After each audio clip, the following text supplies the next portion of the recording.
No nanny lasted longer than a week in the Prescott mansion. It wasn't because the pay was low, on the contrary, the salary was jaw-dropping, enough to make any childcare worker's eyes sparkle. The problem had names: Ethan and Ella Prescott, 6-year-old twins with angelic blonde curls and devilish grins. Their father, Alexander Prescott, CEO of Prescott Industries, was too busy running an empire to deal with the chaos at home. His reputation in the corporate world was flawless, disciplined, demanding, brilliant. But behind the mansion's tall iron gates, discipline had no meaning. His children ruled with sticky fingers, loud tantrums, and endless mischief. The agency had sent nannies from every corner of the city, women with degrees in child psychology, ex-teachers, even one retired army nurse. None lasted. The longest was 5 days, the shortest walked out after only 3 hours, her hair tangled with peanut butter. And then came Clara Morgan. She didn't look like the others. She wasn't polished or stern. Her resume was thinner than most.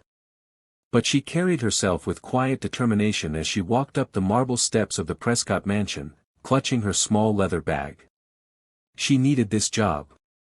Not for the money, although it was tempting, but because she had promised herself she wouldn't run away this time.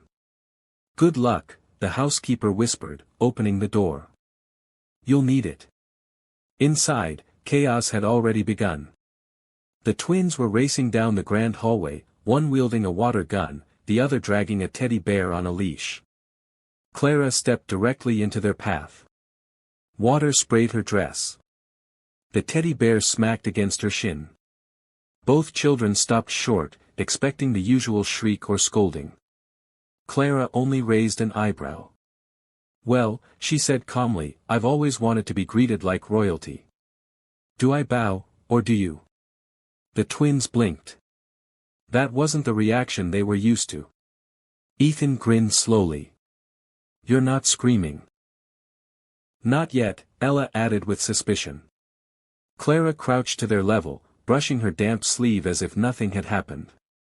"Screaming takes too much energy. I prefer chocolate. Do you two like chocolate?" The children exchanged a look, suddenly unsure of their usual tactics. They were professional nanny chasers, but this woman, she didn't flinch. Before they could answer, a deep voice echoed from the stairwell. "Ethan. Ella. What have I told you about running in the house?" The twins froze. Clara turned, and there he was. Alexander Prescott descended the stairs with the commanding presence of a man who owned more than half the skyline. His suit was sharp, his expression sharper. Dark eyes scanned the scene, the wet dress, the sheepish twins, the stranger kneeling in his foyer. "You must be the new nanny," he said. His tone held no warmth, only skepticism, as though he already knew she wouldn't last. Clara rose to her feet, chin lifted. "Yes. Clara Morgan." She extended a hand.